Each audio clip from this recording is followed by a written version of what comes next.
मैंने ये चीज़ें वाहिद पाकिस्तानी होने के नाते हमने इसको कवर किया और मैं आपको बताता हूँ जो मैंने चीज़ें विटनेस वहाँ पे की थी, किस तरह से लैप्स हुआ, कहाँ से वो एंटर हो सकते हैं, कौन सा एरिया था और क्यों उन्होंने टारगेट किया इसको। ये सारी चीज़ें मेरे पास शेयर करने के लिए हैं। तो मुझे ये एजाज़ हासिल हुआ, टर्किश गवर्नमेंट ने मुझे इनवाइट किया और उन्होंने कुछ ऐसे हमें एरियाज़ दिखाए जो इससे पहले किसी पाकिस्तानी ने नहीं देखे। और मैं इसलिए उसका जिक्र कर रहा हूँ क्योंकि वहाँ पर सिक्योरिटी बहुत ज़्यादा हाई होती, बहुत सेंसिटिव एरियाज़ हैं वो। और सिर्फ इस जहाँ पर ये वाक़या पेश है, अफसोसनाक टर्किश एरोस्पेस इंडस्ट्री में जो वाक़या आया उसकी तफसील तो हमारे सामने है। एनुअली $10 बिलियन की इसकी एक्सपेक्टेड जो सेल होती है वो हर साल। किस तरह से दहशतगर्द वहां पर पहुंच जाते हैं। आप ये सोच रहे होंगे कोई एक बिल्डिंग है जिसमें वो घुसे और जाके उन्होंने फायरिंग कर दी और वहां पर धमाका फोड़ दिया, ऐसा नहीं है।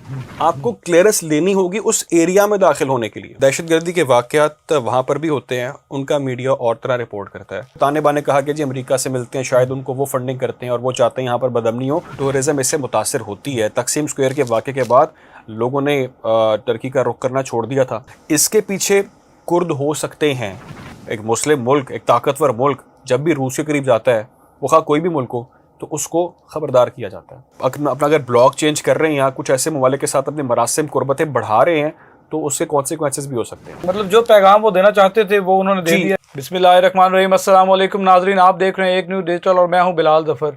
नाजरीन, आज तुर्की में बहुत अफसोसनाक वाक़या पेश आया। पता चला है कि वहाँ पे जानी नुकसान भी हुआ है और कुछ लोग जो हैं वो ज़ख्मी भी हैं।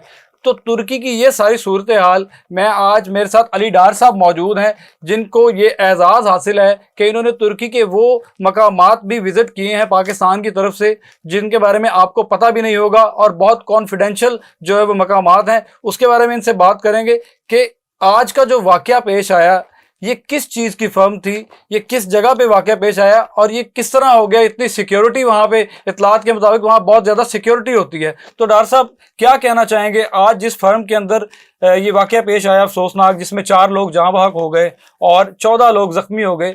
आप क्योंकि वहाँ पे पाकिस्तान की नुमाइंदगी कर रहे थे, आपने ये सारी चीज़ें बहुत करीब से देखी हैं, क्या कहना चाहेंगे इस मामले के बारे में? बहुत शुक्रिया बिलाल। मैंने ये चीज़ें वाहिद पाकिस्तानी होने के नाते हमने इसको कवर किया और सिर्फ इस जहाँ पर ये वाक़या पेश है, अफसोसनाक टर्किश एरोस्पेस इंडस्ट्री में जो वाक़या आया उसकी तफसील तो हमारे सामने है।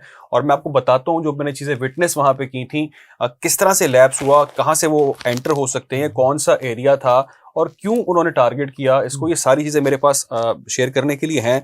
लेकिन उससे पहले मैं नाज़रीन को ये बता दूँ कि मैं डिजिटल क्रिएटर भी हूँ, अपने प्लेटफॉर्म्स के लिए कंटेंट भी जनरेट करता हूँ, क्रिएट करता हूँ।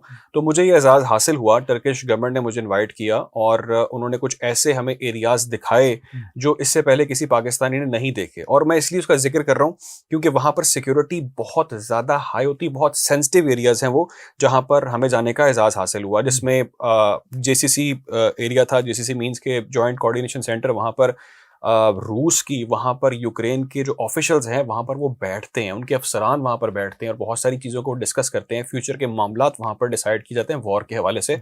तो वहाँ पर भी किसी तरह की आपको फिल्मिंग की, पिक्चर्स की परमिशन नहीं होती। इसके साथ साथ बैरक्तार ड्रोन इंडस्ट्री, तुर्की का बहुत बड़ा नाम है इसके अंदर। दुनिया के अंदर अगर हम टॉप ड्रोन्स की बात करें तो उसमें टर्की के ड्रोन्स आते हैं और दुनिया उसको ख़रीदती है और इसमें बहुत तेज़ी से वो तरक्की कर रहा है और बहुत बड़ा एक रेवेन्यू जनरेट कर रहा है। इसके साथ साथ अब मैं आता हूँ एरोस्पेस इंडस्ट्री पे। मैंने इसके अलावा इलेक्ट्रिक कार है टॉग, उसको भी कवर किया और वो भी बहुत तेज़ी से उसमें वो तरक्की कर रहे हैं। लेकिन एरोस्पेस इंडस्ट्री की अगर हम बात करें जिसकी आपने मुझसे सवाल किया है, ये इतना सेंसिटिव एरिया है। मैं आपको एरिया तो बताता हूँ भी कि एरिया कैसा है, लेकिन आप में से बहुत से लोग होंगे, बहुत से नाजरीन होंगे जो जानना चाह रहे होंगे बेसिकली ये काम करते क्या है जिसको टारगेट किया गया। नाजरीन, aerospace industry what they offer actually helicopters. दुनिया भर में हेलीकॉप्टर्स इनके चलते हैं, बिकते हैं, दिए जाते हैं, बहुत सारे एग्रीमेंट्स होते हैं, बहुत सारी डील्स होती हैं।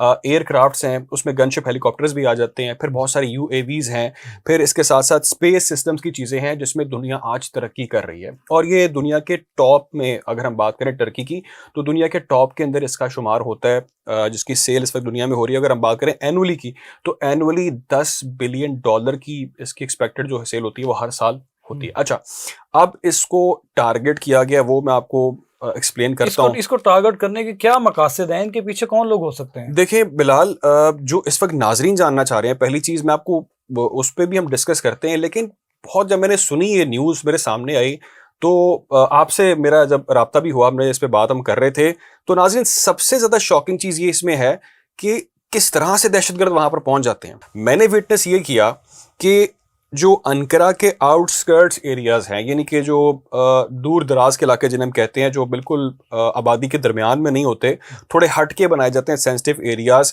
जहाँ पर ये तमाम तर सिर्फ एक बिल्डिंग नहीं है एरोस्पेस इंडस्ट्री की, जहाँ पर ये काम हज़ारों इंजीनियर्स वहाँ पर काम कर रहे हैं और बहुत वहाँ पर सेंसिटिव काम हो रहा है। इसके साथ वहाँ पर और भी बहुत सारी बिल्डिंग्स हैं जहाँ पर सेंसिटिव काम चल रहा था, लेकिन हमें उसको फिल्माने की, उसकी पिक्चर्स लेने की कोई परमिशन वहाँ पर नहीं थी। लेकिन बहुत बड़ी बड़ी दीवारें हैं, ऊपर जिस तरह जंगला होता है, बहुत सारी तारें होती हैं, बहुत सारी सिक्योरिटी होती है। इवन आप ये सोच रहे होंगे कोई एक बिल्डिंग है जिसमें वो घुसे और जाके उन्होंने फायरिंग कर दी और वहाँ पर धमाका फोड़ दिया, ऐसा नहीं है। आपने मिसाल के तौर पे जी, आपने अगर इस तरफ पहुंचना है तो इस तक पहुंचने के लिए आपको पहले बहुत सारी हर्डल से गुजरना पड़ेगा, बहुत सारे एरियाज आपको क्रॉस करने पड़ेंगे, सिक्योरिटी पॉइंट से गुजर के आना होगा, आपको क्लियरेंस लेनी होगी उस एरिया में दाखिल होने के लिए। अगर आपने इकबाल टाउन में किसी के घर पहुंचना है तो पहले आपको करीम मार्केट से गुजरना होगा, वहां पर आपको बताना होगा आप कौन है, कहाँ से आ रहे हैं। तो ये एक अलार्मिंग और शॉकिंग चीज है कि वो किस तरह से क्लियरेंस लेकर वहां तक पहुंच गए, और वहां पर पहुंचने के बाद उन्होंने वहां पर इस तरह से लोगों को जो भी है वहां पर टारगेट भी कर लिया और एक्सप्लोजन्स हुए। तो ये बहुत बड़ा एक लैब्स भी एक तरह का नजर आ रहा है कि टर्किश जहाँ पे इतनी ज्यादा काम कर रहे हैं, उनका security labs, it's a very big challenge for them. अच्छा, मतलब इस कंपनी के अंदर आपको जाने का इत्तेफाक हुआ तो आपने ये चीज़ें जो अखज़ की हैं, तो आप ये बताएं कि ओवरऑल जो इनके मामलात, सिक्योरिटी के मामलात हैं, क्या तुर्की के सिक्योरिटी लैब्स इस तरह के हैं जैसे कि पाकिस्तान में पहले पेश आते रहे मामलात, लेकिन तुर्की में ये बहुत कम सुनने को मिला कि ऐसी दहशतगर्दी के वाक़यात होते हैं? आपने क्या वहाँ पे देखा कि ऐसा नहीं है, ऐसा नहीं है। दहशतगर्दी के वाक़यात वहाँ पर भी होते हैं, उनका मीडिया और तरह रिपोर्ट करता है।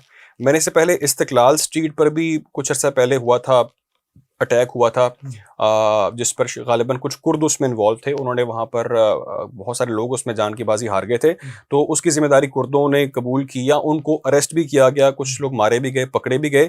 तो वो भी उसके बाद बहुत ज़्यादा उनके जो टूरिज्म है टर्की की, वो अफेक्ट हुई थी, बहुत ज़्यादा उनका लॉस हुआ था, फाइनेंशियल लॉस हुआ था। दुनिया ने वहाँ जाने का कुछ अर्सा तो बॉयकॉट ही कर दिया, वहाँ पर हालात बड़े ख़राब हैं, क्योंकि वहाँ पर ऐसा एक्सपेक्ट नहीं करते कि ऐसा हो गया, लेकिन हो जाता है।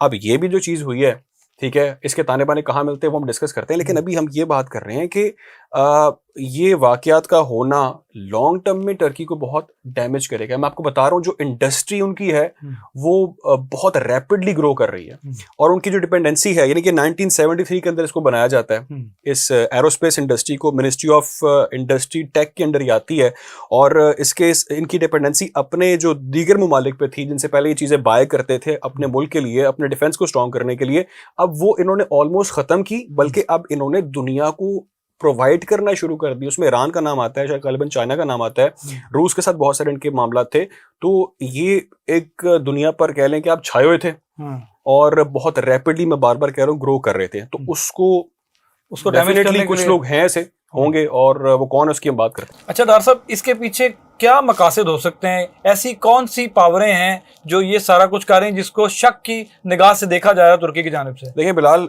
ताने बाने कहाँ मिलते हैं तो कहना कबल इस वक्त है, क्योंकि अभी इसकी ऑफिशियली किसी ने कुछ वो ओन नहीं किया कि अभी हमने ऐसा किया, या टर्किश गवर्नमेंट ने नहीं कहा कि भाई ये इसके पीछे लोग हैं। लेकिन इससे पहले अगर आपको याद होगा, तकसीम स्क्वायर पर भी जब हुए थे दहशतगर्दी के वाकयात, जिसमें एक बड़ा जानी नुकसान भी हुआ था, उसमें कुर्दों के नाम सामने आए थे और कुछ उनके खिलाफ ऑपरेशन भी किया गया, गिरफ्तारियां अमल में, कुछ लोग मारे गए और कहा गया इसके पीछे कुर्द थे। लेकिन उसके ताने बाने कहा कि जी अमेरिका से मिलते हैं, शायद उनको वो फंडिंग करते हैं और वो चाहते हैं यहाँ पर बदअमनी हो, क्योंकि उससे आपको याद होगा जब ऐसे वाकयात होते हैं किसी भी मुल्क के अंदर, और ख़ासतौर पर वैसा मुल्क जहाँ पर बहुत ज़्यादा टूरिज़्म हो, और टूरिज़्म इससे मुतासर होती है। तकसीम स्क्वायर के वाक़े के बाद लोगों ने टर्की का रुख करना छोड़ दिया था। बहुत सारे जो टूरिस्ट थे उन्होंने अपनी जगह चेंज कर ली घूमने फिरने की, उन्होंने कहा हमने टर्की नहीं जाना, भी वहाँ पे तो धमाके हो रहे हैं, वहाँ तो हालात बड़े ख़राब हैं। तो अब अगर ऐसा एरोस्पेस इंडस्ट्री को टारगेट किया गया है तो डेफिनेटली इंटरनेशनल मीडिया भी इसको रिपोर्ट कर रहा है। ये हमारा मीडिया नहीं है कि जो हर खबर को बढ़ा चढ़ा कर, यहाँ पर पाकिस्तान में तो खबरें रिपोर्ट की जाती हैं, बताई जाती हैं जी कि ऐसा हो गया वैसा हो गया, और चीज़ें सामने आती हैं। लेकिन टर्की के अंदर और बहुत सारे ममालिक में बहुत कंट्रोल्ड खबर को रिलीज़ किया जाता है।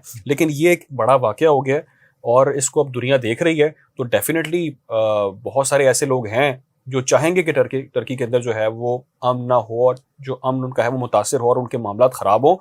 इसके पीछे कुर्द हो सकते हैं। लेकिन मैं आपको एक और बड़ी इंपॉर्टेंट चीज बताऊं, इस वक्त तैयब एर्दोगान जो है तुर्की के सदर, वो इस वक्त मौजूद हैं रशिया के अंदर, जहां पर ब्रिक्स टॉक्स चल रही हैं। अब वो वहां पर हैं, और कौन से ऐसे अनासिर हैं जो चाहते हैं कि भाई रशिया की तरफ आप क्यों जा रहे हैं? एक मुस्लिम मुल्क, एक ताकतवर मुल्क जब भी रूस के करीब जाता है, वो खा कोई भी मुल्क हो, तो उसको खबरदार किया जाता है।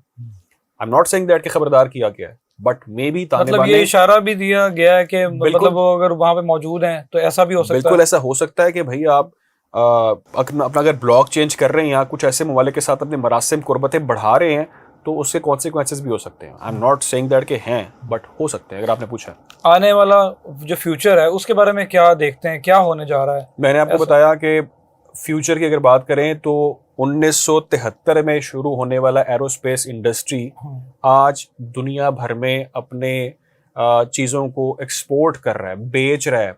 उनके साथ मार्केट, अपनी तमाम मार्केट कैप्चर कर चुका है, और टॉप ड्रोन्स, टॉप किस्म के जो उनके हेलीकॉप्टर्स हैं, उनके एयरक्राफ्ट्स हैं, वो दुनिया में इस वक्त छाए हुए हैं। तो मार्केट तो वो कैप्चर कर चुका है। अब उनकी मार्केट को रोकने के लिए, तोड़ने के लिए बहुत सारी ऐसी चीज़ें हो सकती हैं जो जिससे जो दीगर लोग हैं, दीगर ममालिक हैं, कंपेटिटर्स हैं, वो फ़ायदा हासिल कर सकते हैं। तो अली, ये कहा जा सकता है कि ये जो मुल्ज़िमान हैं, जो मुसल्लह लोग वहाँ पे जो दाखिल हुए हैं, ये इन खास चीज़ों तक पहुँचना चाहते थे? उनके मकासद क्या थे, उसकी अभी तक कोई इत्तला मिली है? देखिए, अभी तक जो इनिशियल इन्फॉर्मेशन है उसमें जो मकासद हैं वो तो डेफिनेटली नज़र आ रही है कि वहाँ पर एक बदअमनी की फ़िज़ा कायम की जाए। कुछ चंद लोगों ने, आम लोगों ने, किसी खास बंदे को तो वहाँ पर मारना नहीं था ना, उन्होंने गन्स के साथ वहाँ पर तमाम तर उनकी जो वहाँ पर हेलीकॉप्टर्स थे, एयरक्राफ्ट थे, यूएवीज थी, उनको तबाह कर देना था। लेकिन हाँ, एक चीज़ स्टैब्लिश करनी थी जो मेरा ख्याल है, it's my point of view, गलत भी मैं हो सकता हूँ, मतलब जो पैगाम वो देना चाहते थे वो उन्होंने दे दिया। आप अगर कोई बड़ा मुल्क है और आप उनके साथ अग्रीमेंट करने जा रहे हैं, तो आप एक बार सोचेंगे कि यार मैं जिनके साथ अग्रीमेंट करने जा रहा हूँ वहां पर तो मामला इस तरह के चल रहे हैं, तो डेफिनेटली आपकी मार्केट डैमेज होती है। जी बिल्कुल नाज़रीन, आपने अली डार साहब की गुफ्तगू सुनी। तुर्की के वो हालात हमने आपके सामने रखे हैं जो इस वक्त ताज़ा तरीन सूरत हाल सिक्योरिटी मेजर्स के बारे में चल रही है, वो भी शेयर की गई, और वहाँ के खास मकामात की इंफॉर्मेशन भी आपको दी।